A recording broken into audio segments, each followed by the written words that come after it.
세계가 발칵 뒤집혔습니다. 미국도 포기한 구출 작전을 한국이 성공했기 때문입니다. 지난 4월 3일 이란 방공망에 의해 격추된 미군 전투기, 다행히 탑승자 2명이 극적으로 사출에 성공했지만 이란의 영토에서 그들을 구출하는 건 불가능에 가까운 작전이었죠. 이란의 포위망은 점점 좁혀졌고 결국 미국마저 포기하려던 바로 그때 대한민국이 움직이기 시작했습니다. 한국의 아리랑 7호가 이란 병력의 사각지대를 정확히 찾아냈고 단 48시간 만에 조종사 전원을 구출해낸 겁니다. 도대체 무슨 일이 벌어진 걸까요? 이란 혁명 수비대를 패닉에 빠뜨린 한국의 압도적인 기술력, 지금 시작합니다. 이틀 전 이란 자그로스 산맥에서 미 공군 F-15 한 대가 불덩이가 되어 추락했습니다. 무기체계 장교 한 명이 산산조각 난 다리를 끌고 바위 틈에 숨었어요. 미군이 구하러 갔을까요? 아닙니다. 펜타곤은 그 조종사의 머리 위로 폭탄을 떨어뜨리려 했습니다. 자국민을 입막음용으로 죽이려 한 겁니다. 2천억 원짜리 스텔스 무인기 3대를 날려보냈는데 전부 고철이 됐거든요. 구조 헬기도 절벽에 부딪힐 뻔하고 꼬리를 말았습니다. 그러자 펜타곤의 인공지능이 뭐라고 했는지 아십니까? 생존 확률 0%, 전사자 처리 권고, 32살짜리 아버지를 아이가 태어나기도 전에 죽은 사람 취급해버린 겁니다. 도대체 그 조종사는 어떻게 살아 돌아왔을까요? 저는 토마스 R. 헤이스입니다. 미 합동특수전사령부 전방지휘관으로 28년째 야전을 뛰고 있죠. 별세 딸고도 그날만큼 무력했던 적은 없었어요. 미국의 시스템이 전부 꺼졌을 때 지구 반대편 대전이라는 도시에서 걸려온 전화 한 통이 모든 걸 바꿔놓았습니다. 한국이었습니다. 그 사람들이 아니었으면 밀러는 지금 관 속에 있었을 겁니다. 2026년 4월 3일 현지 시각 오후 2시 47분이었습니다. 플로리다 맥딜 공군기지 지하 3층 중부사령부 지휘통제실에서 저는 평소처럼 정찰 영상을 검토하고 있었어요. 이란 혁명수비대의 이동 경로를 추적하는 통상적인 업무였죠. 메인 스크린 한가운데를 차지한 건 펜타곤의 자랑거리, 자동화 정보감시 정찰 인공지능 아르고스였습니다. 조 단위 예산을 쏟아부어 만든 이 시스템은 위성 16기의 데이터를 실시간으로 씹어삼키며 전장의 모든 움직임을 수치로 환산해냈어요. 옆자리에 앉은 달파 수석 엔지니어 아서 스털링 박사가 모니터를 쓰다듬듯 만지작거리며 중얼거렸습니다. 아르고스가 놓친 표적은 지구상에 없습니다, 장군. 저는 고개만 끄덕였어요. 그 말을 믿었거든요. 그때까지는 경보음이 울린 건 그로부터 정확히 11분 뒤였습니다. 메인 스크린 우측 하단에 빨간 점이 떴어요. 이란 자그로스 산맥 제14구역, F-15E 피격, 심장이 쿵 내려앉았습니다. 저는 헤드셋을 낚아채며 소리쳤어요. 피격기체 호출부호 대라! 참모가 떨리는 목소리로 답했습니다. 나이트호크 투원 조종석 이인승입니다. 전방석 파일럿 사출 확인, 후방석 무기체계 장교 다니엘 밀러 대위. 사출은 됐으나 생체 신호 불안정합니다. 밀러. 그 이름을 듣는 순간 뒷목이 뻣뻣해졌어요. 석 달 전 브리핑에서 만났던 얼굴이 떠올랐습니다. 출산이 임박한 아내의 초음파 사진을 지갑에서 꺼내 보여주며 딸이 태어나면 아버지의 비행모를 씌워주겠다고 웃던 32살짜리 청년이었어요. 영상이 끊기기 직전 아르고스가 포착한 마지막 장면은 처참했습니다. 밀러가 낙하산에 매달려 내려오다 암벽에 부딪혔어요. 오른쪽 다리가 비정상적인 각도로 꺾이는 게 적외선 화면에 찍혔습니다. 경골이 피부를 뚫고 나온 복합골절이라는 걸 영상만 봐도 알 수 있었어요. 밀러는 그 상태로 바위 틈을 기어 들어갔고 거기서 생존 무정의의 스위치를 올렸습니다. 잡음 사이로 끊어지는 숨소리가 스피커를 타고 흘러나왔어요. 저는 즉각 구조팀 투입을 명령했습니다. 델타 분견대 강습팀 대기 상태 확인하고 HA-260 긴급 이륙 준비시켜. 그런데 시스템이 제 명령을 씹었습니다. 화면에 접속 권한 제한, 네 글자가 떠오르더니 작전 지시 입력창이 회색으로 변했어요. 상부에서 제 계정을 잠가버린 겁니다. 믿을 수가 없었습니다. 내 부하가 피를 쏟고 있는데 내 손이 묶인 거였어요. 옆에서 스털링 박사가 태블릿을 들이밀며 말했습니다. 장군, 아르고스가 분석을 끝냈습니다. 구조 헬기 격추 확률 98%. 이란 혁명 수비대가 무르만스크 비엔 전파 교란 장비를 가동했습니다. 저 산맥 전체가 전자전 사각지대예요. 헬기 한 대 넣으면 2천억 원이 날아갑니다. 저는 스털링의 얼굴을 쳐다봤습니다. 이 사람의 눈에는 밀러가 사람이 아니라 손익 계산서의 숫자로 보이는 게 분명했어요. 그때 메인 스크린에 텍스트가 하나 더 떴습니다. 아르고스가 자체 판단으로 내린 최종 권고였어요. 현 위치 사수 후 전사 대기. 구조를 포기하라는 뜻이었습니다. 기계가 사람의 목숨을 숫자로 재단하고 사형 선고를 내린 겁니다. 주먹이 떨렸어요. 10년 전 시리아의 기억이 눈앞을 스쳤습니다. 그때도 아르고스의 전신이 생존율 0%, 헬기 투입 불가라고 계산했었죠. 저는 그 숫자를 믿고 철수 명령을 내렸습니다. 대원 3명이 시체로 돌아왔어요. 관 뚜껑이 닫히는 소리를 10년째 잊지 못하고 있었습니다. 문이 열리며 로버트 해링턴 대장이 들어왔습니다. 중부사령부 총사령관 별넷. 저보다 별이 하나 더 많은 사람이었어요. 해링턴은 스크린을 한번 훑어보더니 참모에게 나지막이 말했습니다. 밀러 대위 좌표에 B2 스텔스 폭격기를 보내라. 기밀 유출 차단이 최우선이다. 귀를 의심했습니다. 내 부하를 폭탄으로 묻어버리겠다는 소리였어요. 대장님, 밀러는 살아있습니다. 저는 벌떡 일어나 소리쳤습니다. 해링턴이 고개를 돌려 저를 봤어요. 그 눈빛에는 살아있는 병사를 걱정하는 지휘관의 무게가 없었습니다. 정치인의 계산만 있었어요. 헤이스 중간선거가 석 달 앞이야. 제2의 인질 사태는 만들 수 없어. 그 한마디에 핏줄이 터질 것 같았습니다. 선거 때문에 내 부하를 죽이겠다는 겁니까? 저는 결정을 내렸습니다. 지휘석 아래로 손을 뻗어 통신 케이블 다발을 움켜쥐었어요. 워싱턴과 이 통제실을 잇는 보안 회선이었습니다. 이걸 끊으면 군법 회의감이었어요. 상관없었습니다. 온 힘을 다해 잡아당기자 커넥터가 뜯겨나가며 스파크가 튀었어요. 해링턴이 이 미친 하고 외치는 소리가 들렸지만 저는 이미 책상 서랍을 뒤지고 있었습니다. 낡은 가죽 수첩, 10년 넘게 들고 다닌 비상 연락처 목록이었어요. 손가락이 떨려서 페이지를 넘기기가 힘들었습니다. 미국의 통제를 받지 않는 유일한 번호. 한국항공우주연구원, KRE. 최동환 박사. 3년 전 합동훈련에서 악수를 나눈 뒤로 연락한 적 없는 사람이었어요. 번호를 누르는 손이 젖어 있었습니다. 신호음이 3번 울렸습니다. 받아달라고 속으로 빌었어요. 4번째 신호음 끝에 딸깍 소리가 났습니다. 수화기 너머로 한국어가 흘러나왔어요. 저는 영어로 목이 찢어지도록 말했습니다. 미국의 눈이 멀었소. 제발 내 새끼 좀 살려주시오. 통제실이 아수라장이 됐습니다. 제가 통신 케이블을 뜯어낸 직후 해링턴 대장이 헌병 2명을 불러들였어요. 헤이스 중장을 지휘석에서 끌어내라. 헌병들이 제 양팔을 잡으려는 순간 한국 파견 연락장교 이상민 중령이 제 앞을 가로막았습니다. 말없이 서 있기만 했어요. 180cm가 차에 안 되는 체구였지만 그 눈빛이 헌병들의 발을 묶었습니다. 해링턴이 이상민을 노려봤어요. 비켜, 중령. 이건 미국 내부 문제야. 이상민은 미동도 하지 않았습니다. 지금 한국과 통화 중입니다. 끝날 때까지 아무도 이 선을 건들 수 없습니다. 영어 발음이 투박했지만 한마디 한마디에 쇳덩이가 들어있었어요. 저는 그 등 뒤에서 수화기를 붙들고 한국의 응답을 기다렸습니다. 그 사이 이란 쪽 상황은 걷잡을 수 없이 악화되고 있었습니다. 혁명수비대가 자그로스 산맥 전역에 다중 전파 교란과 고출력 GPS 제밍을 동시에 걸었어요. 러시아제 무르만스크 비엔을 개량한 최신형 복합 전자전 장비였습니다. 그게 가동되자 우리 시스템이 순서대로 죽어나갔어요. 먼저 GPS가 멈췄습니다. 좌표 수신 화면에 신호 없음이 떴어요. 이어서 데이터 링크 16번이 끊겼습니다.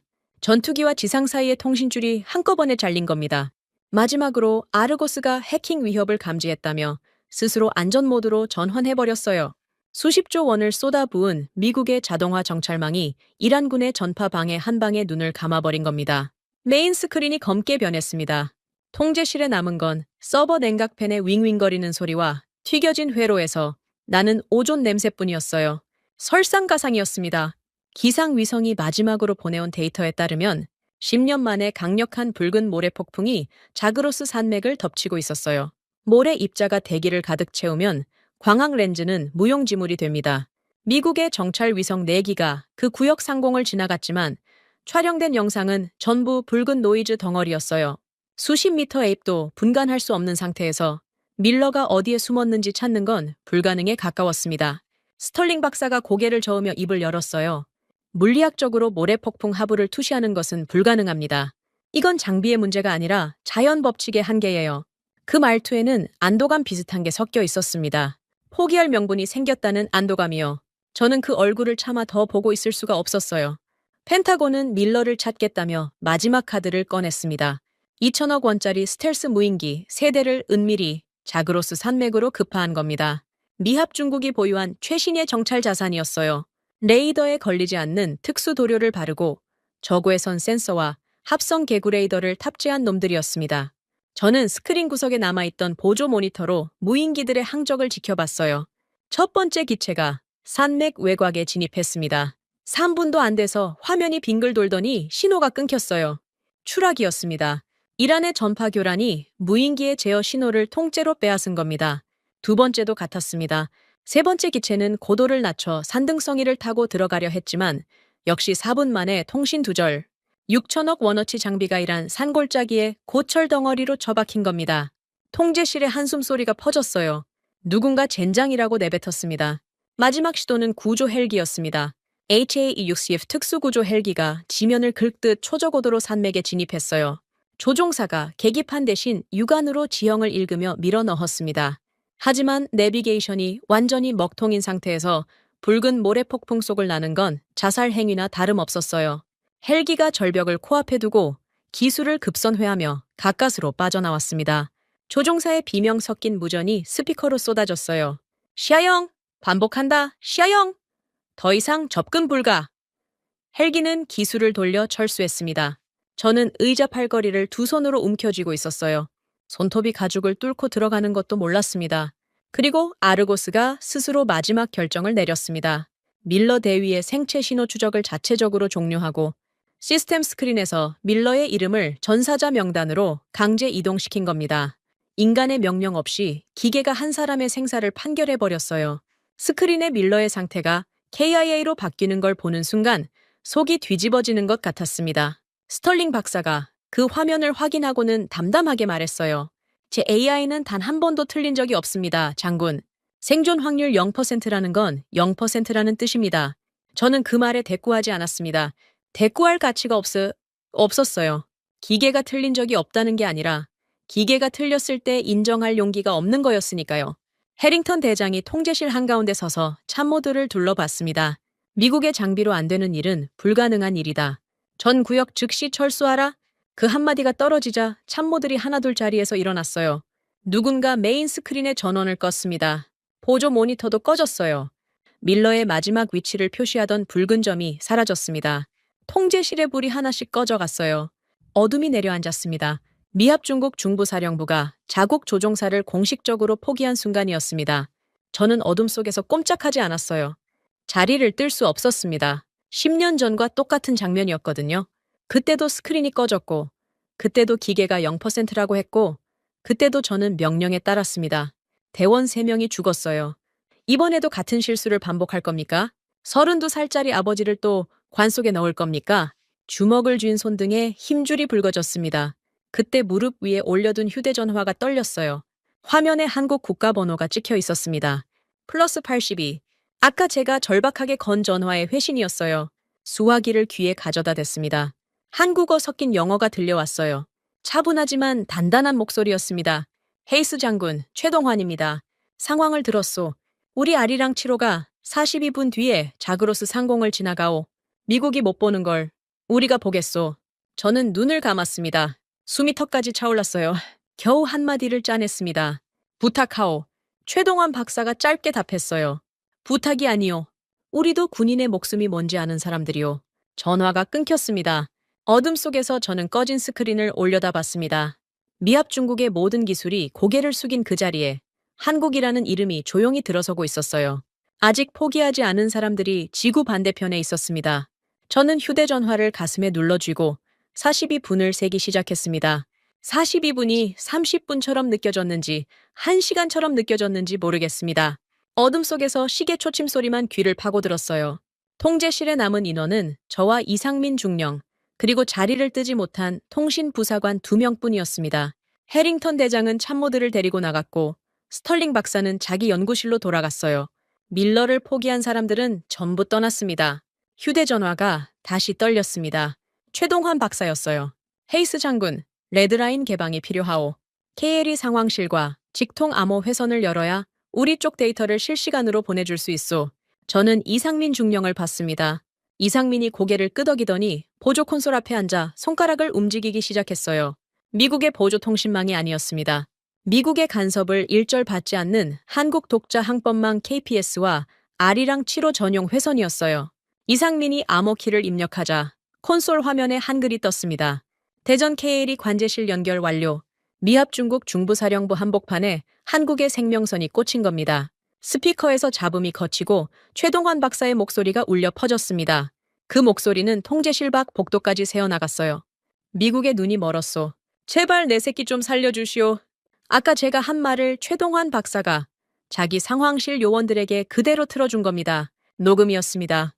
미 합동특수전사령부 중장이 울먹이며 한국에 매달리는 음성을요. 수치스러웠냐고요? 아닙니다. 그 목소리가 한국 요원들의 의자를 붙잡아 앉힐 수만 있다면 100번이라도 더 울었을 겁니다. 그리고 복도에서 발소리가 들렸습니다. 스털링 박사가 돌아온 겁니다. 콘솔 화면에 뜬 한글을 보더니 얼굴이 하얗게 질렸어요. 이건 뭡니까, 헤이스? 저는 대답하지 않았습니다. 스털링이 이상민 중령에게 다가가며 목소리를 높였어요. 한국의 장난감 위성에 미합 중국의 운명을 맡기자고? 예산 몇백억짜리 렌즈로 뭘 하겠다는 겁니까? 스털링이 이상민의 콘솔 쪽으로 손을 뻗었습니다. 전화를 끊으려는 거였어요. 이상민 중령이 의자에서 일어섰습니다. 스털링보다 머리 반개는 작았지만 일어서는 속도가 달랐어요. 이상민의 오른손이 스털링의 가슴팍을 밀쳤습니다. 밀친 게 아니라 처박은 거였어요. 스털링이 뒤로 두 걸음 밀리더니 바닥에 엉덩방아를 찧었습니다. 이상민이 내려다보며 말했어요. 입 닥치고 한국의 실력을 똑똑히 보십시오. 스털링의 눈이 휘둥그레졌습니다. 미합 중국 영토 안에서 한국군 중령한테 바닥에 나동그라질 거라고는 상상도 못했을 겁니다. 스피커 너머로 대전 KRE 관제실의 풍경이 소리로 그려졌습니다. 종이컵이 쓰레기통에 부딪히는 소리가 났어요. 최동환 박사가 컵을 집어 던진 겁니다. 이어서 굵은 목소리가 터졌습니다. 박기태 수석, 서유진 선임, 지금 즉시 상황실로 복귀해라. 야근이고 퇴근이고 없다. 의자 바퀴가 바닥을 긁는 소리, 키보드 두드리는 소리가 연달아 들려왔어요. 최동환 박사가 다시 마이크를 잡았습니다. 아리랑 7호 궤도 진입까지 31분. 박기태 수석, CMG 모터 수동 모드로 전환하시오. 서유진 선임, 밀러 대위의 생존 무정이 주파수 대역을 KPS 암호화 채널에 동기시키시오. 저는 스피커에 귀를 붙이고 있었습니다. 한국어를 알아듣지는 못했지만 그 목소리들의 톤은 읽을 수 있었어요. 떨림이 없었습니다. 공포도 없었어요. 담담하면서도 단단한 수십 년을 현장에서 버텨온 사람들의 목소리였습니다. 이상민 중령이 실시간으로 통역해줬어요. 최동환 센터장이 위성 궤도 변경을 지시했습니다. 아리랑 7호의 촬영 각도를 자그로스 산맥 제14구역으로 돌리겠다는 겁니다. 저는 물었습니다. 궤도 변경이라니 그게 가능한 건가? 이상민이 잠깐 뜸을 들이더니 답했어요. 매뉴얼상으로는 불가능합니다. 위성의 제어 모멘트 자이로를 한 개치 넘게 돌려야 하거든요. 자칫하면 위성이 자세를 잃고 우주 미아가 됩니다. 저는 아무 말도 할 수 없었습니다. 자기네 나라 위성을 걸고 남의 나라 조종사를 살리겠다는 사람들이었어요. 스피커에서 박기태라는 사람의 목소리가 들렸습니다. 이상민이 통역했어요. CMG 휠 수동 제어 준비 완료. 센터장님, 레드존 진입하면 돌이킬 수 없습니다. 최동환 박사의 대답은 짧았습니다. 알고 있다. 밀어라. 탄세마디였어요. 위성 하나를 날려먹을 수도 있는 결정을 내리는데 3초도 안 걸렸습니다. 저는 28년간 수많은 지휘관을 봐왔지만 그렇게 빠르고 무겁게 결단하는 사람은 처음이었어요. 최동환이라는 사람은 계산하는 게 아니라 각오하는 사람이었습니다. 서유진이라는 선임의 목소리도 들려왔어요. 젊은 여성이었습니다. 이상민의 통역에 따르면 서유진 선임이 하려는 일은 상식 밖이었어요. 밀러가 가진 건 구형 생존 무정이 하나뿐이었습니다. 이란군의 전파 교란에 주파수가 완전히 뒤엉킨 상태였어요. 미군의 최신 장비도 그 신호를 잡지 못했습니다. 아르고스는 그 주파수를 자연소음으로 분류하고 필터링해버렸어요. 서유진 선임은 그 쓰레기 취급당한 신호를 살려내겠다는 겁니다. 미국의 통제를 받지 않는 KPS의 미세, 암호화 파장 사이에 밀러의 아날로그 신호를 억지로 구겨 넣어 양방향 통신을 복구하겠다는 계획이었어요. 스털링 박사가 바닥에 앉은 채로 코웃음을 쳤습니다. 웃기는 소리. 그건 마치 고속도로 한복판에 자전거 도로를 끼워 넣겠다는 거나 마찬가지야. 이상민 중령이 스털링을 돌아보지도 않고 말했습니다. 한국 사람들이 그걸 해냅니다. 최동환 박사의 목소리가 다시 스피커를 울렸습니다. 이번에는 영어였어요. 헤이스 장군인 제게 직접 하는 말이었습니다. 장군, 지금부터 이 작전은 우리가 주도하겠소. 미국 쪽 시스템은 전원을 뽑으시오. 우리 주파수와 충돌하면 안 돼요. 미합 중국 중부사령부 한복판에서 한국의 민간연구원이 미군 중장에게 시스템을 끄라고 지시하는 상황이었습니다. 군 경력 28년 동안 한 번도 겪어보지 못한 일이었어요. 하지만 지금 밀러를 살릴 수 있는 눈은 한국에만 있었습니다. 저는 이상민 중령에게 고개를 끄덕였어요. 이상민이 보조 콘솔에 미국 측 시스템을 하나씩 내렸습니다. 아르고스의 남은 보조 화면이 꺼졌고 GPS 수신기의 전원이 내려갔어요. 미합 중국의 시스템이 전부 죽은 자리에 한국의 KPS 신호만이 유일한 빛처럼 콘솔 화면에 깜빡이고 있었습니다. 저는 의자의 등을 기대고 천장을 올려다봤어요. 이 통제실을 세우는 데만 수조 원이 들었습니다. 벽면을 채운 스크린마다 미합 중국의 기술적 우월함이 새겨져 있었어요. 그 모든 것이 꺼진 지금 이 거대한 방은 텅 빈 껍데기에 불과했습니다. 반면 스피커 너머 한국의 관제실에서는 서버 냉각팬이 돌아가고 키보드가 두들겨지고 커피를 타는 소리가 났어요. 대전이라는 도시의 작은 방에서 컵라면과 믹스커피, 냄새 속에 앉은 사람들이 세계 최강 군대가 포기한 목숨을 건져 올리려 하고 있었습니다. 이상민 중령이 콘솔 앞에 앉아 모니터를 응시하고 있었어요. 그 옆모습이 28년군 생활 중 제가 본 가장 든든한 등이었습니다. 저는 아리랑 7호가 자그로스 산맥 상공에 도달하기를 주먹을 쥔 채 기다렸습니다.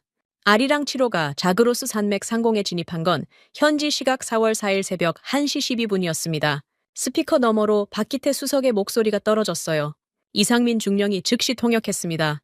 궤도 진입 완료. CMG 휠 가동 시작합니다. 저는 콘솔 화면에 뜬 위성 궤적도를 들여다봤어요. 한반도 상공 700km를 돌던 아리랑 7호가 궤도를 틀어 중동 쪽으로 내려오고 있었습니다. 점 하나가 지도 위를 느릿느릿 기어가는 것처럼 보였지만 실제로는 초속 7km가 넘는 속도였어요. 그 점 하나에 밀러의 목숨이 매달려 있었습니다. 문제는 촬영 각도였어요.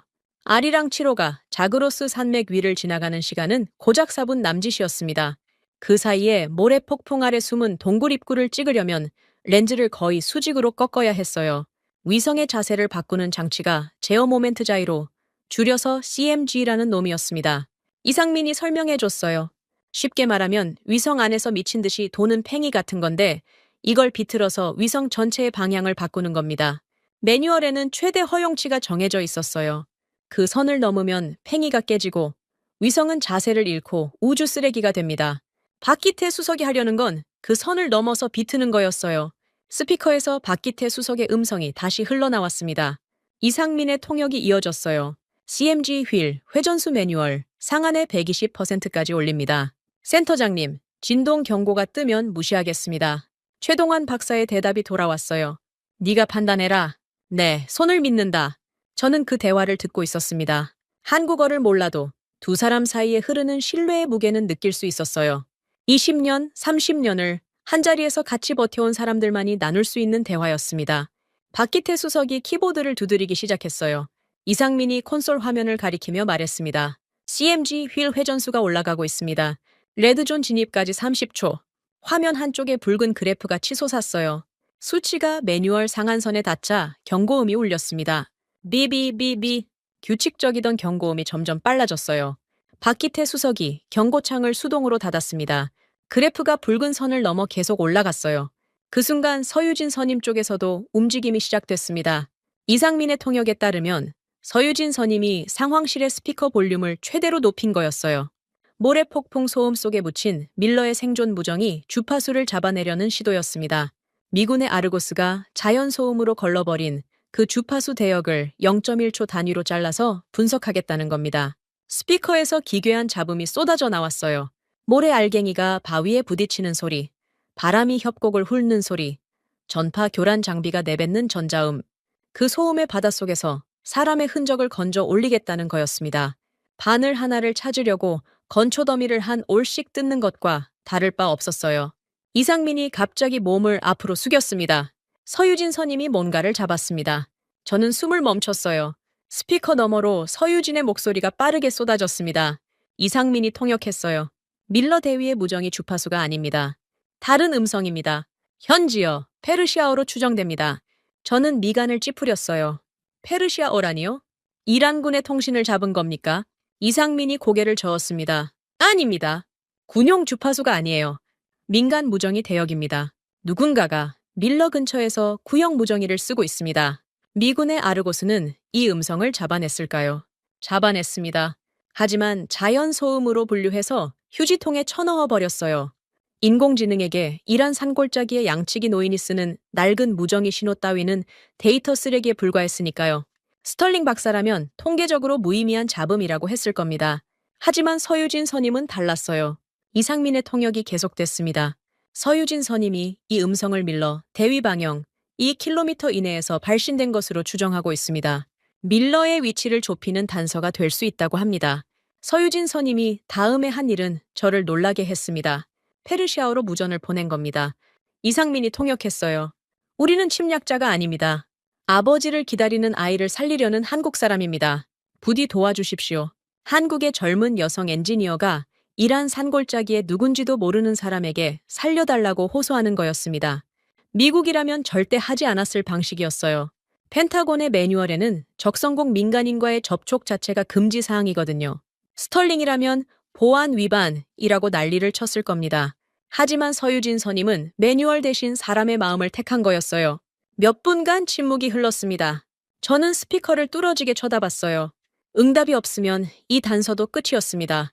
그때 잡음 사이로 늙은 남자의 목소리가 갈라져 나왔어요. 페르시아어였습니다. 이상민이 서유진의 실시간 통역을 다시 저에게 옮겨줬어요. 나는 하셈이라는 늙은이다. 카슈카이족 목동이다. 혁명수비대가 우리 방목지를 빼앗았다. 나는 저놈들이 죽도록 싫다. 목소리가 떨리고 있었지만 그 안에 도끼가 서려 있었어요. 이란 정부의 삶의 터전을 빼앗긴 노인의 분노였습니다. 서유진 선임이 다시 페르시아어로 물었습니다. 이상민의 통역이 이어졌어요. 할아버지, 미국 군인이 근처에 숨어 있습니다. 위치를 아시나요? 하셈 노인의 대답은 예상을 뒤집었습니다. 미국 기계가 뒤지고 있는 평지에는 아무도 없다. 검은 새는 모래폭풍의 눈 속에 있다. 바람 계곡이라고 우리만 아는 동굴이다. 저는 이상민을 봤어요. 바람 계곡이 뭡니까? 이상민이 고개를 저었습니다. 미군 지도에는 없는 지명입니다. 수백 년 전부터 유목민들만 알고 있는 천연 지하 동굴로 보입니다. 미군이 수십조 원어치 장비로 뒤진 곳에서 5km 떨어진 지점에 미군의 지도에 존재하지도 않는 동굴이 있었던 겁니다. 밀러가 거기 숨어 있었어요. 미국의 인공지능은 평지만 스캔하고 있었고 정작 밀러는 유목민의 동굴에 처박혀 있었던 겁니다. 스피커 너머에서 박기태 수석의 외침이 터졌습니다. 서유진, 좌표를 줘! 렌즈 방향을 잡아야 해! 서유진 선임이 하셈 노인에게 동굴의 위치를 더 물었어요. 노인은 위도와 경도 같은 건 몰랐습니다. 대신 해 뜨는 쪽, 세 번째 본구리 아래, 붉은 바위가 갈라진 틈이라고 답했어요. 서유진 선임이 이 구슬을 지형 데이터와 대조의 좌표로 변환하기 시작했습니다. 이상민이 저를 보며 말했어요. 박기태 수석이 펜타곤의 3D 지형도를 지우고 등고선을 수동으로 다시 깎고 있습니다. 미국이 만든 지도를 통째로 버리고 한국팀이 맨손으로 새 지도를 그리는 중이었어요. 스털링 박사가 바닥에서 일어나 소리쳤습니다. 현지인의 미신에 작전 전체를 걸겠다는 겁니까? 그게 한국의 수준입니까? 이상민 중령이 천천히 고개를 돌렸어요. 스털링을 정면으로 바라보며 아무 감정 없는 목소리로 말했습니다. 당신네 인공지능이 쓰레기라고 버린 목소리에서 한국인이 생명의 단서를 찾았습니다. 수준이 뭔지는 결과를 보고 말하십시오. 스털링의 입이 달싹거렸지만 말이 나오지 않았어요. 저도 한마디를 보탰습니다. 스털링, 제인 AI가 밀러를 전사자 명단에 올렸을 때 나한테 뭐라고 했나? 단 한 번도 틀린 적이 없다고 했지. 지금 그 AI가 뒤지고 있는 곳에서 5km 떨어진 동굴에 밀러가 살아있어. 스털링의 얼굴에서 핏기가 빠졌습니다. 서유진 선임의 목소리가 다시 스피커를 울렸어요. 이상민이 통역했습니다. 좌표 변환 완료. 박기태 수석에게 전달합니다. 이어서 박기태 수석이 아리랑치로의 0.3m 초고 해상도 렌즈를 모래폭풍이 가장 짙은 지점 아래의 동굴 입구로 조준하기 시작했어요. 하지만 렌즈만으로는 부족했습니다. 밀러의 생존 무정의와 양방향 통신을 복구해야 밀러가 살아있다는 확증을 잡을 수 있었거든요. 서유진 선임이 해낸 건 바로 그것이었습니다. 미군이 잡지 못한 밀러의 구형, 아날로그 무정의 주파수를 KPS의 미세 암호화 파장 사이에 억지로 밀어 넣었어요. 고속도로 한복판에 자전거 도로를 끼워 넣는 것과 같다고 스털링이 비웃었던 바로 그 일이었습니다. 콘솔 화면에 새로운 신호가 잡혔습니다. 이상민이 숨을 들이켰어요. 밀러 대위의 생존 무정의 신호 수신, 양방향 통신 복구 완료. 저는 눈을 의심했습니다. 미합 중국의 모든 장비가 포기한 그 신호를 한국의 서유진이라는 34살짜리 선임 연구원이 살려낸 겁니다. 스피커 너머로 최동환 박사의 목소리가 들렸어요. 이번에도 영어였습니다. 헤이스 장군, 밀러 대위의 심장이 뛰고 있소. 위성 컴퓨터가 모래 입자의 산란을 수동으로 계산하고 있소. 곧 동굴 입구의 형체가 스크린에 뜰 것이오. 저는 두 손을 깍지 끼고 임에 갖다 댔습니다. 미국이 버린 목소리에서 한국이 생명을 낚아챈 겁니다. 기계가 쓰레기라고 치워버린 노인의 한마디가 한국의 렌즈를 지옥의 정확한 한가운데로 안내했습니다. 콘솔 화면에 동굴 입구에 윤곽이 떠오르기 시작한 건 4월 4일 새벽 2시 30분이었습니다. 아리랑 7호의 렌즈가 모래폭풍 아래를 뚫고 내려가면서 처음에는 흐릿한 얼룩 같던 형체가 조금씩 선명해졌어요. 박기태 수석이 위성 컴퓨터에 모래 입자의 산란 계수를 수동으로 입력하고 있었습니다. 자동 보정이 아니라 사람이 직접 숫자를 깎아 넣는 거였어요. 이상민 중령이 콘솔의 콜을 받고 화면을 읽더니 말했습니다. 동굴 입구가 잡히고 있습니다. 아직 해상도가 부족해서 사람인지 바위인지 구분이 안 됩니다. 저는 주먹을 쥔 채 화면을 노려봤어요. 바위이면 안 됩니다. 사람이어야 합니다. 그때 콘솔 옆 보조 모니터에 새로운 데이터가 떴어요. 서유진 선임이 복구한 양방향 통신선을 통해 밀러의 생존 무정의에서 신호가 들어오고 있었습니다. 심박수 데이터였어요. 분당 128회, 정상치의 2배에 가까웠습니다. 밀러가 극심한 고통과 공포 속에 있다는 뜻이었어요. 하지만 심장은 뛰고 있었습니다. 살아 있었어요. 저는 의자 팔걸이를 두 손으로 내리쳤습니다. 살아있다! 밀러가 살아있어! 이상민 중령이 고개를 끄덕였지만 표정은 밝지 않았어요. 장군, 문제가 있습니다. 이란 혁명수비대 산악추격대가 동굴 쪽으로 접근하고 있습니다. 아리랑 7호의 렌즈가 동굴 주변을 훑기 시작했습니다. 화면에 여러 반응이 하나둘 찍혔어요. 사람이었습니다. 밀러가 아니라 이란군이었어요. 이상민이 숫자를 세더니 입술을 깨물었습니다. 24명. 서치라이트를 휘두르며 동굴 방향으로 이동 중입니다. 현재 동굴 입구까지 300m, 300m. 산악 지형에서 훈련받은 추격대가 300m를 좁히는 데는 15분이면 충분합니다. 밀러는 부러진 다리를 끌고 움직일 수도 없는 상태였어요. 시간이 없었습니다. 저는 즉각 델타 포스 투입을 결심했습니다. 이란 국경 밖에 대기 중이던 강습팀, 빌리 오루크 상사에 분견되었어요. 하지만 제 손은 묶여 있었습니다. 해링턴 대장이 제 시스템 접속 권한을 차단한 상태였거든요. 정식 명령 체계로는 구조팀을 움직일 수 없었어요. 그래서 개인 채널을 쓰기로 했습니다. 오루크 상사와 저 사이에만 공유된 비상 주파수였어요. 전화를 걸려는 순간 통제실 문이 벌컥 열렸습니다. 해링턴 대장이 헌병 4명을 대동하고 들어왔어요. 그 뒤로 벽면 스크린에 화상 연결 화면이 떴습니다. 미 합참의장 제임스 콜린스 대장이었어요. 별넷, 펜타곤 최고위층이었습니다. 콜린스의 목소리가 스피커를 통해 떨어졌어요. 헤이스 중장, 이란과의 전면전 비화 가능성이 있다. 한국과의 접속을 즉시 끊고 전 자산을 철수시켜라. 이것은 명령이다. 차갑고 단호한 어조였습니다. 토론의 여지를 주지 않겠다는 압력이 목소리 자체에 실려 있었어요. 해링턴 대장이 한 발짝 앞으로 나왔습니다. 허리춤에 권총 벨트를 풀더니 왼손에 쥐었어요. 총을 뽑겠다는 게 아니라 벨트의 무게로 제 통신 단말기를 내리쳐 부수려는 거였습니다. 해링턴이 팔을 들어 올렸어요. 그 순간 금속 소리가 통제실에 울렸습니다. 칼칵! 이상민 중령이 허벅지 홀스터에서 K5 권총을 빼 슬라이드를 당긴 거였어요. 총구가 해링턴을 향한 게 아니었습니다. 헌병 4명의 정면을 겨누고 있었어요. 통제실의 공기가 얼어붙었습니다. 이상민이 말했어요. 영어였습니다. 발음이 투박했지만 한 글자도 흔들리지 않았어요. 내 조국이 좌표를 뽑아낼 때까지 누구도 이 선을 넘을 수 없습니다. 1분만 대기하십시오. 헌병들이 멈칫했어요. 외국군 장교가 미합 중국 영토 안에서 권총을 뽑은 겁니다. 군법으로 따지면 즉결 체포 대상이었어요. 하지만 이상민의 눈에는 체포당할 사람의 두려움이 없었습니다. 자기가 지켜야 할 것이 무엇인지 정확히 아는 사람의 눈이었어요. 해링턴이 이를 악물었습니다. 이 미친 한국인이. 이상민은 대꾸하지 않았어요. 콘솔 화면을 등 뒤에 두고 총을 든 채 버티고 서 있었습니다. 그 사이 스피커 너머 대전에서는 다른 전쟁이 벌어지고 있었습니다. 최동환 센터장의 레드라인에 전화가 빗발쳤어요. 이상민이 한쪽 귀로 한국 쪽 통신을 듣고 제게 전했습니다. 한국 정부 고위층에서 연락이 왔습니다. 위성에 무리가 가면 국가적 손실이다. 즉각 중단하라는 경고입니다. 아리랑 7호는 한국이 수천억 원을 들여 쏘아 올린 국가 자산이었어요. 한반도 감시에 투입되는 핵심 위성이었습니다.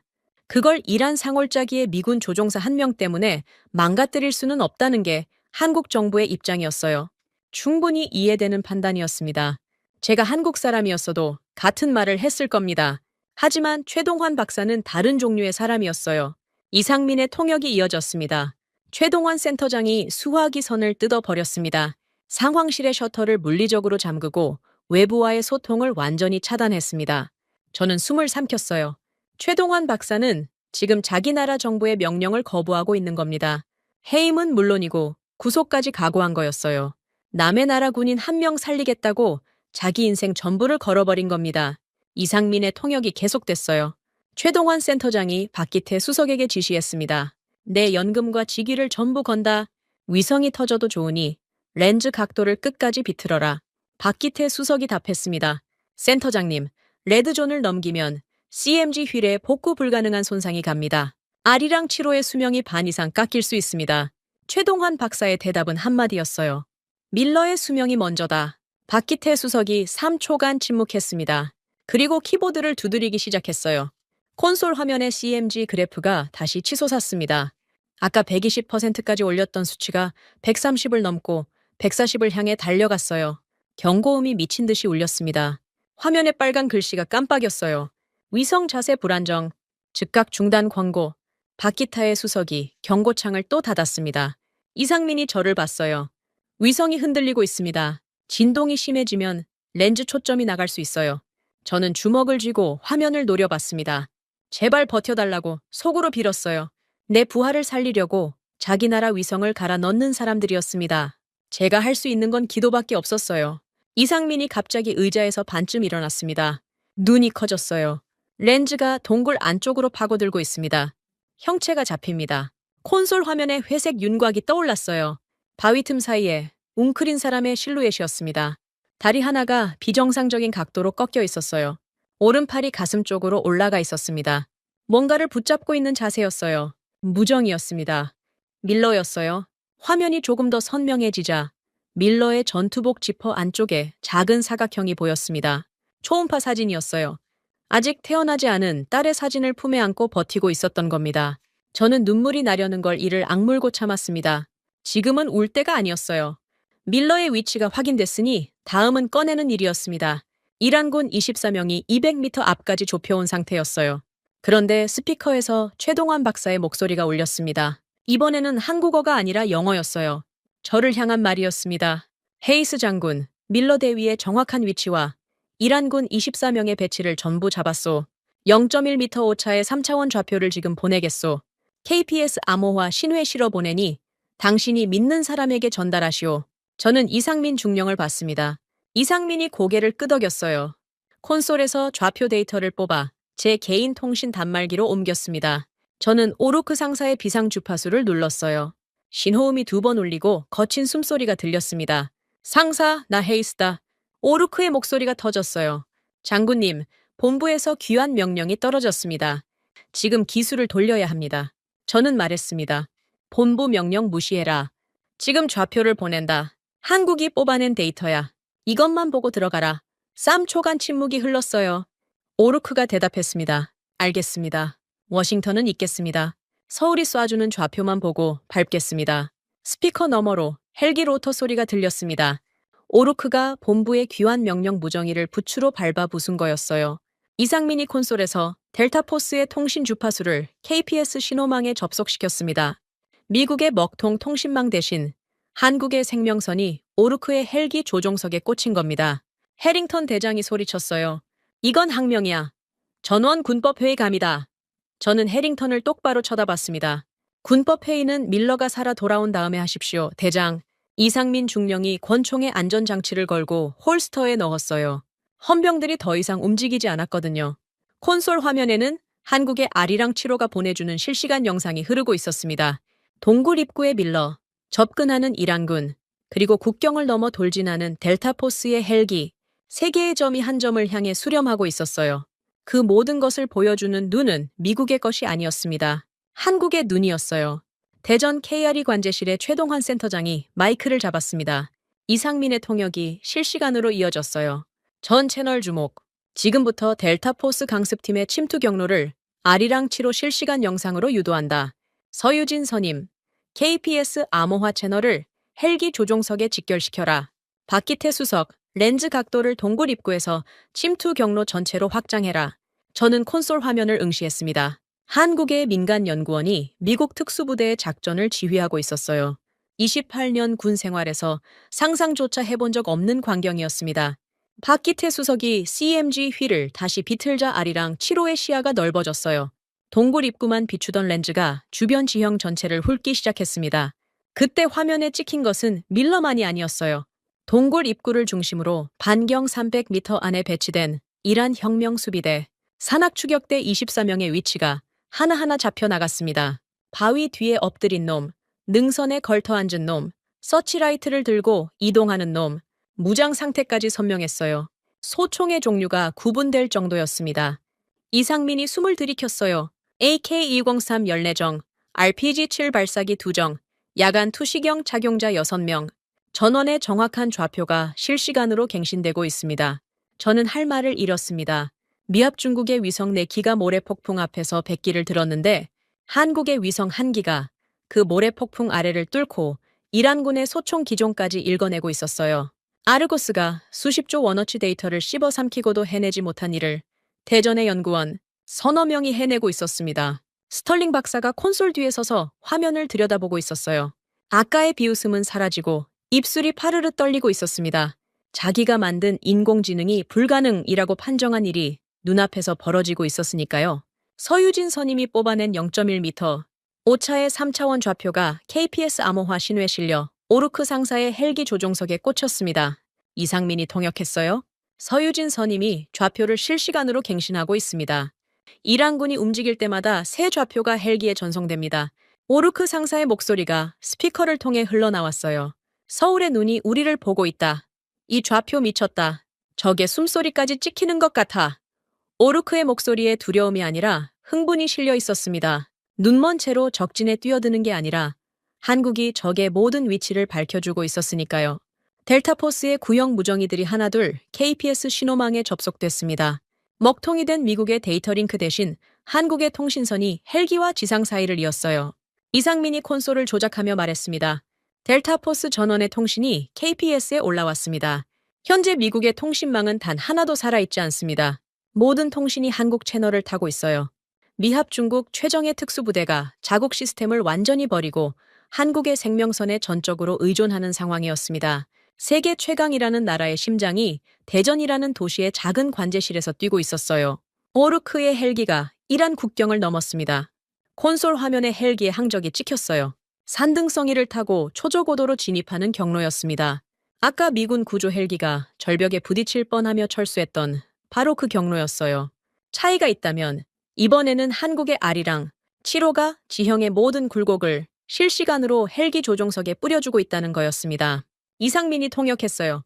최동환 센터장이 직접 마이크를 잡고 헬기의 음성 유도를 하고 있습니다. 전방 200m, 우측 능선 높이 30m, 좌로 15도 선회. 이런 식으로요. 한국의 62세 연구원이 미국 특수부대의 헬기 조종사에게 길을 알려주고 있었습니다. 펜타곤의 관제를 대신해서요. 헬기가 산맥 깊숙이 파고들었어요. 화면에 절벽과 협곡이 스쳐 지나갔습니다. 최동환 박사의 음성 유도가 멈추지 않았어요. 이상민의 통역이 쉴 새 없이 이어졌습니다. 전방 400m 협곡 진입, 폭 40m, 바닥 고도 해발 2300, 현재 속도 유지. 오르크의 헬기가 유령처럼 협곡을 통과했어요. 레이더에 잡히지 않는 초저고도 비행이었습니다. 미국의 내비게이션 없이 오직 한국의 목소리만 듣고 암흑 속을 뚫고 들어가는 거였어요. 오르크 상사가 무전을 쳤습니다. 대전, 여기 델타1.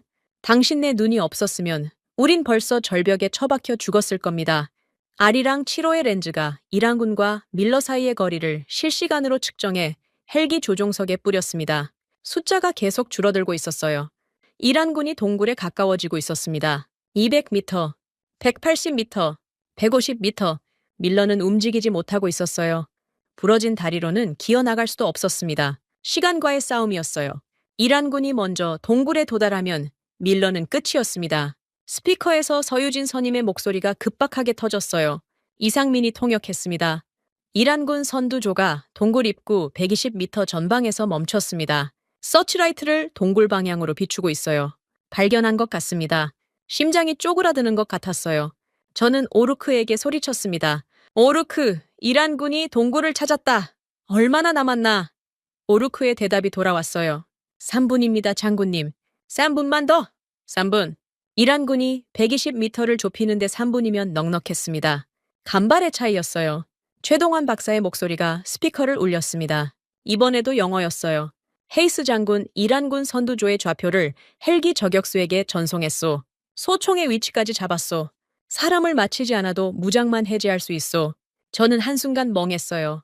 적의 소총 위치를 찍어서 총만 날려버리겠다는 소리였습니다. 0.3m 해상도로 사람의 손에 들린 소총의 좌표를 뽑아냈다는 뜻이었어요. 미합 중국의 위성으로도 불가능한 정밀도였습니다. 이상민이 콘솔 화면을 가리켰어요. 아리랑 7호가 보내주는 영상에 이란군 한 명 한 명의 위치가 붉은 점으로 표시되어 있었습니다. 그 옆에 무장 종류와 각도까지 적혀 있었어요. AK-803, 사격 방향 북동쪽 35도, RPG-7, 발사관 지면 거치 상태. 이건 전장 정보가 아니라 해부도였습니다. 한국의 위성이 이란군을 벌거벗겨 놓은 거였어요. 스털링 박사가 콘솔 뒤에서 태블릿을 들여다보고 있었습니다. 뭔가를 확인하더니 얼굴이 일그러졌어요. 이상민에게 물었습니다. 이 데이터 전송 속도가 얼마나 됩니까? 이상민이 답했어요. KPAS 암호화 채널 기준, 미국의 링크 6 표준 대비 3배입니다. 스털링의 손에서 태블릿이 미끄러질 뻔했어요. 자기가 설계한 미국의 통신체계보다 한국의 시스템이 3배 빠르다는 수치를 자기 눈으로 확인한 겁니다. 스털링이 벽에 등을 기대며 중얼거렸어요. 이건 말이 안 돼. 이상민은 돌아보지 않았습니다. 대답할 가치가 없었으니까요. 오르크의 헬기가 동굴 301km 지점에 도달했습니다. 델타1, 강화 지점 접근 중. 대전, 최종 좌표 확인 부탁합니다. 최동환 박사의 목소리가 떨어졌어요. 이상민이 통역했습니다. 좌표 고정 완료? 강화 지점은 동굴 입구 우측 12m 지점의 평탄 안반. 바람 방향 북서, 풍속 초속 8m. 강화하십시오. 오르크가 대답했어요. 대전, 감사합니다. 델타1, 레펠 준비. 전원 강화! 콘솔 화면에 헬기에서 줄을 타고 내려오는 검은 점들이 찍혔습니다. 대원 6명이 동시에 강화했어요. 아리랑 7호가 그 장면을 실시간으로 잡아내고 있었습니다. 대원들이 정확히 동굴 입구 옆 안반에 착지했어요. 최동환 박사가 찍어준 좌표 그대로였습니다. 이상민이 주먹을 불끈 쥐었어요. 저도 모르게 의자에서 반쯤 일어났습니다. 대원들이 동굴 안으로 진입하기 시작했어요. 그때 이란군 선두조가 움직였습니다. 서유진 선임의 목소리가 급하게 쏟아졌어요. 이란군 선두 3명, 동굴 입구 80m 전방에서 사격 자세 전환, 밀러 대위 방향으로 총구를 돌리고 있습니다. 3초 뒤 헬기에서 저격수의 사격음이 스피커를 뚫고 나왔어요. 한 발, 두 발, 세 발. 이상민이 화면을 읽었습니다. 이란군 소총세 전기 사격 불능 상태가 됐습니다. 인명피해 없음. 무장만 정확히 타격했습니다. 한국이 찍어준 좌표가 소총의 몸통을 정확히 날려버린 겁니다. 이란군이 혼란에 빠졌어요. 어둠 속에서 보이지 않는 적에게 총을 빼앗긴 겁니다. 아리랑 7호는 그 혼란까지 실시간으로 찍어서 델타포스에 전송하고 있었어요. 대원들이 이란군의 매복 위치를 미리 전부 알고 있었습니다. 일방적이었어요. 한국이 적의 눈을 가려주고 아군의 눈을 밝혀준 겁니다. 교전은 3분도 안 돼서 끝났어요. 오르크 상사의 음성이 터졌습니다. 밀러 확보. 반복한다. 밀러 확보. 의식 있음. 심박 안정. 우측 하지 복합 골절 지혈 완료. 저는 의자에 주저앉았습니다. 눈앞이 뿌옇게 번졌어요. 이를 악물었지만 눈물이 멈추지 않았습니다. 오르크 상사가 밀러를 어깨에 둘러엎는 장면이 콘솔 화면에 찍혔습니다. 피투성이가 된 밀러의 오른손이 오르크의 전투복 깃을 움켜쥐고 있었어요. 왼손에는 여전히 생존 무정의가 들려 있었습니다. 놓지 않았던 겁니다. 한국이 살려낸 그 통신선을 끝까지 붙잡고 있었어요. 오루크가 밀러를 헬기 바닥에 눕히자 의무병이 달려들었습니다. 오루크의 목소리가 스피커를 울렸어요. 대전, 여기 델타원. 당신들이 아니었으면 이 친구는 관 속에 있었을 겁니다. 빚졌습니다. 최동환 박사가 짧게 답했어요. 이상민이 통역했습니다. 빚은 없소. 가서 아이 아버지 노릇이나 잘 하라고 전해주시오. 그 말이 떨어지자 스피커 너머로 대전 관제실에서 환호성이 터졌어요. 의자가 넘어가는 소리, 누군가 손뼉을 치는 소리, 서유진 선임이 울음을 터뜨리는 소리가 뒤섞여 쏟아져 나왔습니다. 이상민 중령도 고개를 숙이고 눈을 감았어요. 어깨가 한번 떨렸습니다. 저는 그 등을 봤어요. 이 사람이 헌병 앞에서 권총을 빼들고 버텨준 일분이 밀러의 목숨을 샀습니다. 이상민의 어깨 위에 졌던 무게가 얼마나 무거웠을지 저는 이제야 느낄 수 있었어요. 헬기가 동굴 상공에서 기술을 돌려 이란 영공을 빠져나가기 시작했습니다. 콘솔 화면에 헬기의 항적이 서쪽으로 움직이는 게 보였어요. 아리랑 7호의 렌즈가 헬기를 따라가며 퇴각 경로의 위협 요소를 실시간으로 스캔하고 있었습니다. 이란군 잔여 병력의 위치, 대공 화기의 사정거리, 바람의 방향까지 전부 헬기 조종석에 전송됐어요. 한국의 위성이 미국 특수부대의 등을 끝까지 지켜주고 있었습니다. 그런데 통제실의 분위기가 묘하게 바뀌었어요. 해링턴 대장이 콘솔 화면을 들여다보고 있었습니다. 아까까지 작전을 중단시키려 했던 사람이 지금은 한 발짝도 움직이지 않고 화면에 못 박혀 있었어요. 화면에 뜬 것은 아리랑 7호가 쏴보내는 영상이었습니다. 그런데 아까까지 회색빛이던 화면이 달라져 있었어요. 이상민이 콘솔을 확인하더니 말했습니다. 아리랑 7호가 모래폭풍 구간을 벗어난 영역의 영상을 보내기 시작했습니다. 광학 렌즈의 초고해상도 모두가 작동하고 있어요. 화면이 흑백에서 컬러로 전환됐습니다. 입이 벌어졌어요. 아리랑 7호의 0.3m 초고해상도 컬러 영상이 메인 스크린 전체를 채웠습니다. 아까까지 흑백 노이즈만 가득했던 미국의 스크린 위에 한국의 렌즈가 찍어보낸 영상이 마치 다큐멘터리 카메라처럼 선명하게 깔린 거였어요. 헬기에서 내려다본 자그로스 산맥에 붉은 지형이 보였습니다. 이란군이 쓰러진 채 소총을 잃고 우왕좌왕하는 모습이 찍혔어요. 헬멧에 흠집이 보였습니다. 볼에 난 긁힌 상처까지 보였어요. 턱 아래의 솜털까지 식별이 가능한 화질이었습니다. 우주 궤도 700km 위에서 찍은 영상이 사람의 솜털을 잡아내고 있었어요. 스털링 박사가 무릎에서 힘이 빠졌습니다. 그 자리에 주저앉았어요. 태블릿을 두 손으로 잡고 있었는데 손이 심하게 떨려서 화면의 글씨를 읽을 수 없을 지경이었습니다. 자기가 예산 몇백억짜리 장난감 렌즈라고 비웃었던 그 위성이 자기가 수십조 원을 들여 만든 아르고스의 눈보다 비교할 수 없이 선명한 눈을 갖고 있었다는 걸 자기 눈으로 확인한 겁니다. 스털링의 입에서 신음 같은 소리가 흘러나왔어요. 이건 불가능해. 이 해상도는 물리적으로 불가능해. 하지만 화면은 거짓말을 하지 않았습니다. 한국의 위성이 찍어보낸 압도적인 영상이 거기 있었어요. 스털링은 손에 들고 있던 태블릿을 바닥에 내리쳤습니다. 화면이 갈라졌어요. 2026년 최첨단 기술의 정수라던 아르고스의 설계자가 한국의 렌즈 앞에서 자기 장비를 자기 손으로 박살낸 겁니다. 저는 스털링을 보지 않았습니다. 볼 여유가 없었어요. 콘솔 화면에 새로운 화상 연결이 떴거든요. 백악관 오버오피스였습니다. 트럼프 대통령이 화면에 나타났어요. 아리랑 7호의 영상이 펜타곤을 거쳐 백악관까지 생중계되고 있었던 겁니다. 트럼프의 눈이 스크린에 박혀 있었어요. 델타포스의 헬멧 캠 영상이 KPS망을 타고 실시간으로 전송되고 있었습니다. 밀러가 헬기 바닥에 누워 산소 마스크를 쓰고 있는 모습, 의무병이 부러진 다리에 부목을 대는 장면, 오루크가 밀러의 손을 잡고 있는 장면이 백악관 스크린에 흘렀어요. 트럼프가 책상을 내리치며 소리쳤습니다. 위대하다. 위대한 한국 기술이야. 해링턴 대장이 움직였습니다. 아까까지 헌병을 데리고 작전을 막으려 했던 사람이 천천히 저와 이상민 중령 앞으로 걸어왔어요. 아무 말도 하지 않았습니다. 멈춰 서더니 군모를 벗었어요. 오른손을 이마에 가져다 대고 완벽한 거수 경례를 붙였습니다. 별 4짜리 대장이 한국군 중령에게 경례를 한 겁니다. 이상민 중령이 차렷 자세로 받아쳤어요. 해링턴의 눈이 젖어 있었습니다. 오만이 아니라 수치심이었어요. 자국 군인을 죽이려 했던 자신에 대한 수치심, 한국이라는 나라를 깔봤던 자신에 대한 수치심이 해링턴의 눈가를 적시고 있었습니다. 오루크의 목소리가 스피커를 뚫고 나왔어요. 이란 영공 이탈 완료. 반복한다. 이란 영공 이탈. 밀러 대위 생체 신호 안정. 독일 람슈타인 미군 병원으로 후송합니다. 통제실에 정적이 흘렀습니다. 쌈쩌, 어쩌. 누군가 손뼉을 쳤어요. 한 명, 두 명. 통제실에 남아있던 통신 부사관들이 하나둘 일어나 박수를 쳤습니다. 소리가 점점 커졌어요. 해링턴 대장도 박수를 쳤습니다. 해링턴 뒤에 서 있던 헌병들도 총을 내리고 손뼉을 부딪혔어요.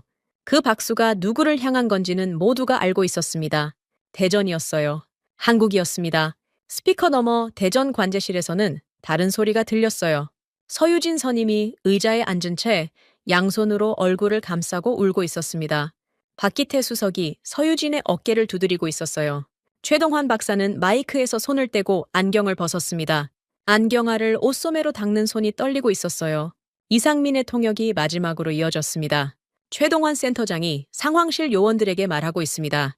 최동환 박사의 목소리가 스피커를 통해 흘러나왔어요. 한국어였지만 이상민이 통역하기 전에 저는 그 목소리의 무게를 느낄 수 있었습니다. 이제 우리 아들 돌아온다. 62세 노인이 남의 나라 32살짜리 군인을 아들이라고 불렀어요. 저는 고개를 숙였습니다. 눈물을 참을 수가 없었어요. 이상민 중령이 허벅지 홀스터에서 K5 권총을 꺼냈습니다. 안전장치가 걸린 걸 다시 한번 확인하고 콘솔 위에 조용히 내려놓았어요. 그리고 통제실에 남아있는 미군 장교들을 한 명 한 명 둘러봤습니다. 목소리에 힘이 들어가지 않았어요. 담담했습니다. 이것이 대한민국의 실력입니다. 아무도 반박하지 않았어요. 반박할 수 없었습니다. 수십조 원짜리 미국의 시스템이 전부 죽어버린 자리에서 한국의 엔지니어 서너 명이 위성 하나로 미합 중국의 영웅을 살려냈으니까요. 콘솔 화면에는 여전히 아리랑 7호의 영상이 흐르고 있었습니다. 헬기가 이란 국경을 넘어 안전공역으로 빠져나가는 장면이었어요. 렌즈에 그을음이 묻어 있었습니다. CMG 휠을 한계치 너머로 비틀면서 생긴 흔적이었어요. 한국의 위성은 자기 몸에 상처를 내면서 생명을 살린 겁니다. 저는 그 화면을 한참 동안 바라봤습니다. 700km 상공에서 그을음을 달고 궤도를 도는 작은 위성이 그 순간 세계에서 가장 위대한 눈이었어요. 헬기가 이란 영공을 완전히 벗어났다는 최종 확인이 떨어진 건 4월 5일 밤 10시 47분이었습니다. 오루크 상사가 무전을 쳤어요. 델타1, 터키 영공 진입. 독일 람슈타인까지 예상 비행시간 3시간 20분. 밀러 대위 활력 징후 안정적. 그 무전을 마지막으로 콘솔 화면의 헬기 항적이 안전 공역 표시 안으로 들어갔습니다. 저는 등바디에 몸을 기대고 천장을 올려다봤어요. 48시간이었습니다. 4월 3일 오후 2시 47분에 시작된 지옥이 4월 5일 밤 10시 47분에 끝난 겁니다. 정확히 48시간. 그 시간 동안 저는 한숨도 자지 못했어요. 하지만 피곤하지 않았습니다. 아직 심장이 두근거리고 있었거든요. 밤 11시 정각 백악관 오벌 오피스에서 트럼프 대통령의 대국민 특별 담화가 시작됐습니다. 통제실의 보조 스크린에 생중계 화면이 떴어요. 트럼프가 책상 앞에 앉아 카메라를 정면으로 바라보고 있었습니다. 특유의 손짓과 함께 첫 마디가 떨어졌어요. 오늘 밤 미합 중국의 영웅이 살아 돌아왔습니다. 잠깐 뜸을 들이더니 이어갔습니다. 미국 역사상 가장 위대한 구출 작전이었습니다. 그리고 이 작전을 해낸 것은 펜타곤의 기계가 아니었습니다. 트럼프의 목소리가 한 톤 올라갔어요. 우리의 위대한 동맹, 대한민국의 위성 기술과 투혼이 해낸 것입니다. 저는 화면을 멍하니 쳐다봤습니다. 미합 중국의 대통령이 전 세계 앞에서 한국의 이름을 불렀어요. 자국의 체면을 내려놓고 한국이 미국의 영웅을 살렸다고 공식적으로 인정한 겁니다. 트럼프가 계속 말했어요. 대전이라는 도시의 연구원들이 밤을 새워가며 자기 나라 위성을 망가뜨릴 위험까지 감수하고 우리 조종사를 구해냈습니다. 이것이 진짜 동맹입니다. 미국은 이 은혜를 절대로 잊지 않을 것입니다. 통제실에 남아있던 몇몇 장교들이 고개를 숙였어요. 자국 대통령이 한국의 이름을 부를 때 그들의 얼굴에는 감사와 수치심이 뒤섞인 복잡한 빛이 스쳤습니다. 담화가 끝난 직후 이상민 중령의 콘솔에 문서 하나가 수신됐습니다. 이상민이 화면을 읽더니 저를 봤어요. 장군, 미 합참에서 긴급 결제 서류가 내려왔습니다. 제가 콘솔 앞으로 다가갔습니다.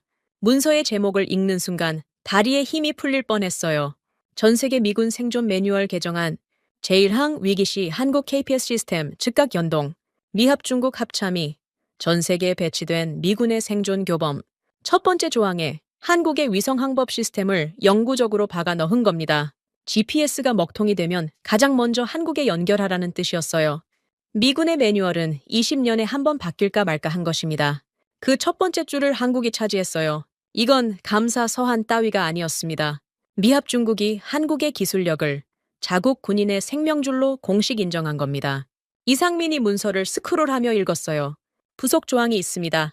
미합동 특수전사령부 JSOC 브리핑룸 정중앙에 한국항공우주연구원 KL의 로고 패치를 성조기와 나란히 영구 게시할 것. 즉시 시행. 저는 고개를 돌려 통제실 벽면을 봤습니다. 성조기가 걸려 있었어요. 그 옆에 빈 공간이 있었습니다. 곧 그 자리에 한국의 로고가 걸릴 거였어요. 미합 중국 최정예 특수부대의 심장부에 한국의 이름이 영원히 새겨지는 겁니다. 28년 군 생활 동안 그 벽에 성조기 외에 다른 나라의 상징이 걸리는 걸 본 적이 없었습니다. 역사상 처음이었어요. 저는 이상민 중령을 봤습니다. 이상민은 콘솔 화면을 읽고 있었지만 눈가가 붉어져 있었어요. 저는 물었습니다. 중령 대전 쪽은 어떤 상황인가?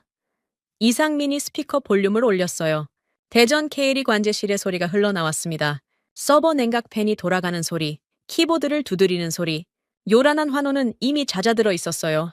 대신 일상의 소리가 돌아와 있었습니다. 이상민이 통역했어요. 서유진 선임이 남은 믹스커피 봉지를 털어서 물을 붓고 있습니다. 박기태 수석이 목을 돌리며 스트레칭을 하고 있어요. 최동환 센터장은 뭔가를 쓰고 있습니다. 최동환 박사가 쓰고 있던 것은 심할서였어요. 이상민이 통역했습니다. 아리랑 7호의 CMG 휠에 과부하가 걸려 위성 수명이 단축됐습니다. 최동환 센터장이 그 책임을 지는 심할서를 엑셀로 작성하고 있어요. 저는 믿을 수가 없었습니다. 미합 중국의 영웅을 살리고 대통령의 찬사를 받고 미군 매뉴얼의 첫 줄에 자기 나라 이름을 올린 사람이 지금 심할서를 쓰고 있다고요. 위성을 망가뜨린 책임을 지겠다고 스스로 보고서를 작성하고 있었어요.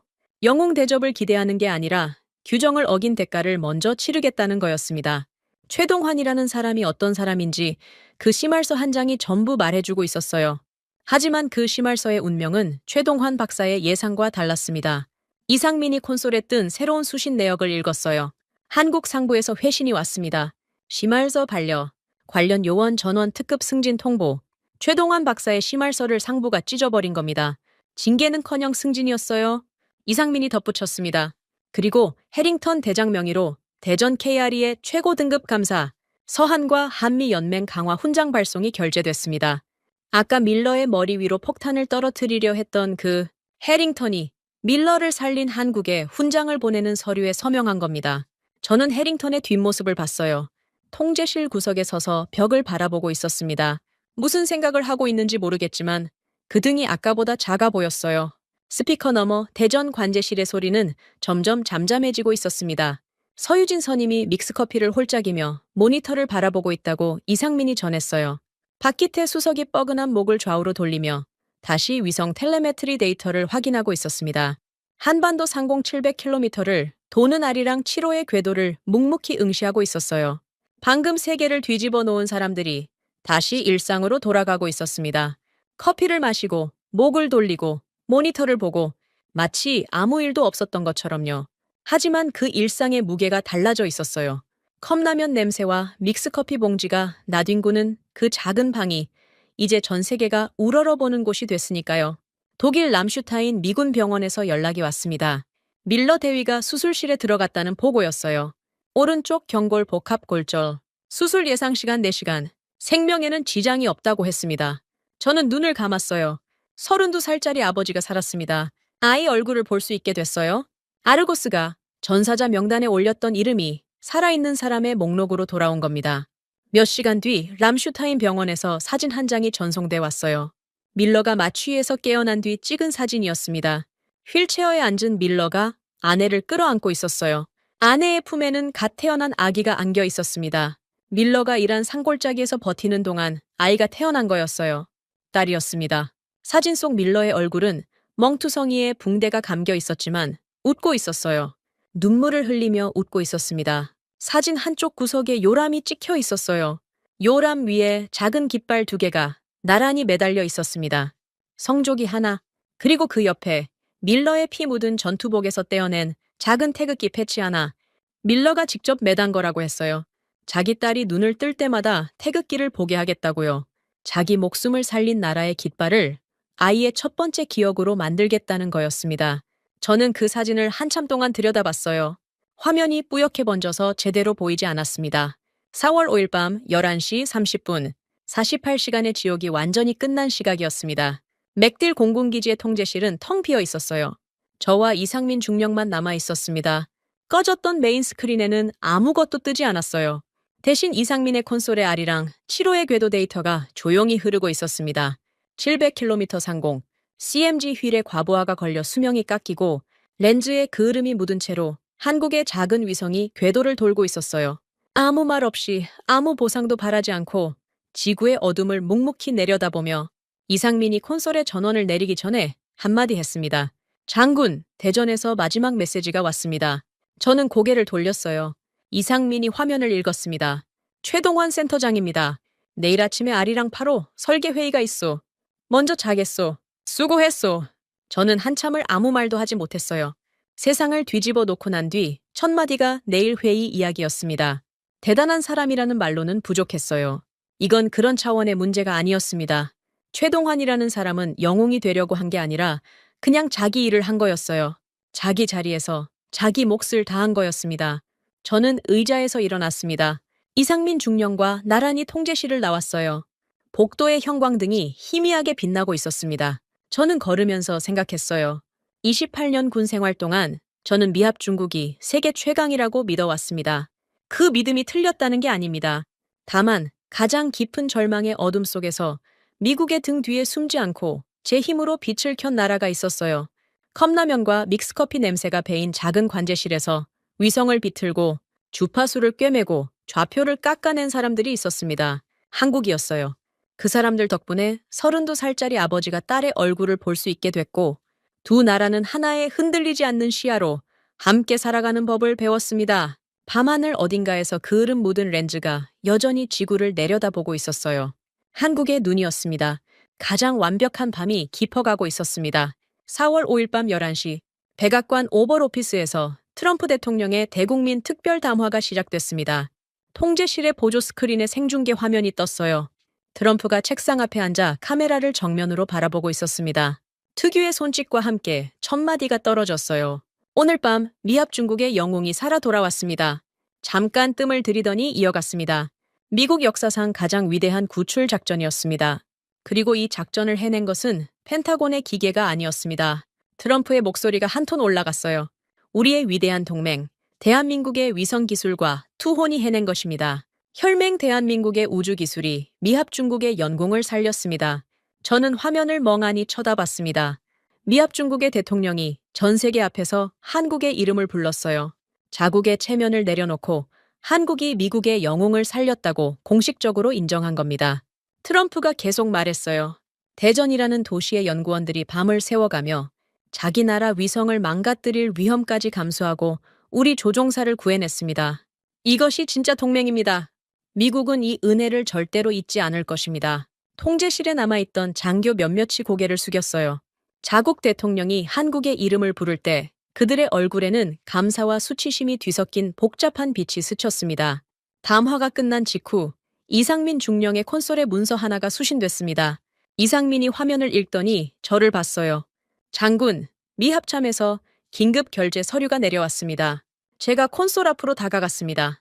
문서의 제목을 읽는 순간 다리에 힘이 풀릴 뻔했어요. 전 세계 미군 생존 매뉴얼 개정안, 제1항 위기 시 한국 KPS 시스템 즉각 연동, 미합 중국 합참이 전 세계에 배치된 미군의 생존 교범, 첫 번째 조항에 한국의 위성 항법 시스템을 영구적으로 박아 넣은 겁니다. GPS가 먹통이 되면 가장 먼저 한국에 연결하라는 뜻이었어요. 미군의 매뉴얼은 20년에 한 번 바뀔까 말까 한 것입니다. 그 첫 번째 줄을 한국이 차지했어요. 감사 서한 따위가 아니었습니다. 미합 중국이 한국의 기술력을 자국 군인의 생명줄로 공식 인정한 겁니다. 이상민이 문서를 스크롤하며 읽었어요. 부속 조항이 있습니다. 미 합동특수전사령부 JSOC 브리핑룸 정중앙에 한국항공우주연구원 카이리의 로고 패치를 성조기와 나란히 영구 게시할 것. 즉시 시행! 저는 고개를 돌려 통제실 벽면을 봤습니다. 성조기가 걸려 있었어요.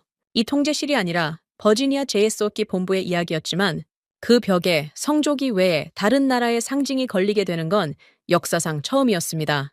미합 중국 최정예 특수부대의 심장부에 한국의 이름이 영원히 새겨지는 거였어요. 이상민이 문서 아래쪽을 읽더니 덧붙였습니다. 해링턴 대장 명의로 대전 KARE의 최고 등급 감사 서한과 한미연맹 강화 훈장 발송이 결재됐습니다. 아까 밀러의 머리 위로 폭탄을 떨어뜨리려 했던 해링턴이 밀러를 살린 한국에 훈장을 보내는 서류에 서명한 겁니다. 저는 해링턴의 뒷모습을 봤어요. 통제실 구석에 서서 벽을 바라보고 있었습니다. 무슨 생각을 하고 있는지 모르겠지만 그 등이 아까보다 작아 보였어요. 스피커 너머 대전 관제실의 소리가 들려왔습니다. 아까의 환호성은 이미 잦아들어 있었어요. 일상의 소리가 돌아와 있었습니다. 이상민이 통역했어요. 서유진 선임이 남은 믹스커피 봉지를 털어서 물을 붓고 있습니다. 박기태 수석이 목을 좌우로 돌리며 스트레칭을 하고 있어요. 방금 세계를 뒤집어 놓은 사람들이 다시 일상으로 돌아가고 있었습니다. 커피를 마시고, 목을 돌리고, 모니터를 보고, 마치 아무 일도 없었던 것처럼요. 하지만 그 일상의 무게가 달라져 있었어요. 컵라면 냄새와 믹스커피 봉지가 나뒹구는 그 작은 방이 이제 전 세계가 우러러보는 곳이 됐으니까요. 이상민이 말했습니다. 최동환 센터장이 뭔가를 쓰고 있습니다. 무엇을 쓰고 있는지 이상민이 확인하더니 저를 봤어요. 아리랑 7호의 CMG 휠에 과부하가 걸려 위성 수명이 단축됐습니다. 최동환 센터장이 그 책임을 지는 심할서를 작성하고 있어요. 저는 멈칫했습니다. 미합 중국의 영웅을 살리고 대통령의 찬사를 받고 미군 매뉴얼의 첫 줄에 자기 나라 이름을 올린 사람이 심할서를 쓰고 있다고요. 위성을 망가뜨린 책임을 먼저 지겠다는 거였습니다. 영웅 대접을 기대하는 게 아니라 규정을 어긴 대가를 스스로 치르려는 거였어요. 최동환이라는 사람이 어떤 사람인지 그 심할서 한 장이 전부 말해주고 있었습니다. 하지만 그 심할서의 운명은 최동환 박사의 예상과 달랐어요. 이상민이 콘솔에 뜬 새로운 수신 내역을 읽었습니다. 한국 상부에서 회신이 왔습니다. 심할서 반려, 관련 요원 전원 특급 승진 통보. 최동환 박사의 심할서를 상부가 찢어버린 겁니다. 징계는커녕 승진이었어요. 저는 스피커를 향해 고개를 끄덕였습니다. 보이지 않는다는 걸 알면서도요.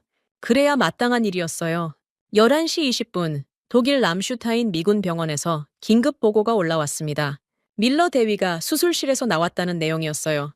오른쪽 경골에 티타늄 핀 4개가 박혔고 재활에 6달이 걸리겠지만 생명에는 지장이 없다고 했습니다.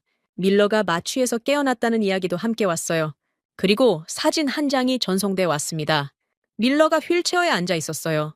얼굴은 멍투성이에 붕대가 감겨 있었지만 옆에 아내가 서 있었습니다. 아내의 품에가 태어난 아기가 안겨 있었어요. 밀러가 일한 산골짜기에서 버티는 동안 아이가 태어난 거였습니다. 딸이었어요. 밀러가 아내와 아이를 끌어안고 오열하고 있는 사진이었습니다. 사진 한쪽 구석에 요람이 찍혀 있었어요. 요람 위에 작은 깃발 2개가 나란히 매달려 있었습니다. 성조기 하나, 그 옆에 밀러의 피 묻은 전투복에서 떼어낸 작은 태극기 패치 하나. 밀러가 직접 매단 거라고 했어요. 피가 묻어 있었습니다. 밀러 자신의 피였어요. 세탁하지 않았다고 했습니다. 자기 목숨의 무게가 이 깃발에 담겨 있다고. 딸이 눈을 뜰 때마다 이 깃발을 보게 하고 싶다고요. 저는 그 사진을 한참 동안 들여다봤어요. 화면이 뿌옇게 번져서 제대로 보이지 않았습니다. 이를 악물었지만 소용없었어요. 이상민 중령이 그런 저를 보지 않는 척 해줬습니다. 고맙다는 말은 하지 않았어요. 그런 말로는 부족했으니까요. 11시 25분 스털링 박사가 통제실에 다시 나타났습니다. 언제 갔다 왔는지 모르겠어요. 스털링의 손에 뭔가 들려 있었습니다. 아리랑 7호의 정밀 축소 모형이었어요. 어디서 구한 건지 모르겠지만 스털링이 그걸 자기 콘솔 옆에 조용히 올려놓았습니다. 아무 말도 하지 않았어요. 아까 태블릿을 박살냈던 그 손이 한국 위성의 모형을 어루만지듯 내려놓는 걸 봤습니다. 자기가 무시했던 것의 가치를 비로소 이해하기 시작한 거였어요. 11시 30분이 됐습니다. 48시간의 지옥이 완전히 끝나는 시각이었어요. 통제실은 거의 비어 있었습니다. 저와 이상민 중령, 그리고 자리를 떠나지 않는 스털링 박사만 남아 있었어요. 꺼졌던 메인 스크린에는 아무것도 뜨지 않았습니다. 대신 이상민의 콘솔에 아리랑 7호의 궤도 데이터가 조용히 흐르고 있었어요. 700km 상공, CMG 휠에 과부하가 걸려 수명이 깎이고 렌즈에 그을음이 묻은 채로 한국의 작은 위성이 궤도를 돌고 있었습니다. 이상민이 콘솔에 전원을 내리기 전에 한마디 했어요. 장군, 대전에서 마지막 메시지가 왔습니다. 저는 고개를 돌렸습니다. 이상민이 화면을 읽었어요. 최동환 센터장입니다. 내일 아침에 아리랑 8호 설계 회의가 있소. 먼저 자겠소. 수고했소. 세상을 뒤집어 놓고 나서 첫 마디가 내일 회의 이야기였습니다. 대단하다는 말로는 부족했어요. 최동환이라는 사람은 영웅이 되려고 한 게 아니라 자기 자리에서 자기 몫을 다한 것뿐이었습니다. 저는 의자에서 일어났어요. 이상민 중령과 나란히 통제실을 나왔습니다. 복도의 형광등이 희미하게 빛나고 있었어요. 걸으면서 생각했습니다. 28년 군 생활 동안 저는 미합 중국이 세계 최강이라고 믿어왔습니다. 그 믿음이 틀렸다는 게 아닙니다. 다만 가장 깊은 절망의 어둠 속에서 미국의 등 뒤에 숨지 않고 제 힘으로 빛을 켠 나라가 있었어요. 컵라면과 믹스커피 냄새가 배인 작은 관제실에서 위성을 비틀고 주파수를 꿰매고 좌표를 깎아낸 사람들이 있었습니다. 한국이었어요. 그 사람들 덕분에 32살짜리 아버지가 딸의 얼굴을 볼 수 있게 됐고 두 나라는 하나의 흔들리지 않는 시야로 함께 살아가는 법을 배웠습니다. 밤하늘 어딘가에서 렌즈의 훈장 같은 그을음이 남은 아리랑 7호가 오늘도 궤도를 돌고 있었어요. 아무 말 없이 아무 보상도 바라지 않고 전 세계의 어둠을 묵묵히 내려다보며 그리고 독일의 어느 병원 요람 위에서 성조기 옆에 나란히 걸린 피 묻은 태극기가 갓 태어난 아이의 첫 잠을 지키고 있었습니다. 기계가 포기한 생명을 한국의 땀방울이 기어코 살려낸 가장 완벽한 밤이 깊어가고 있었습니다. 지금까지 대한민국의 감동을 전하는 감동 유나였습니다. 다음 영상에서 더 재미있고 감동적인 대한민국의 이야기로 찾아뵙겠습니다. 선배님들 좋은 하루 되세요.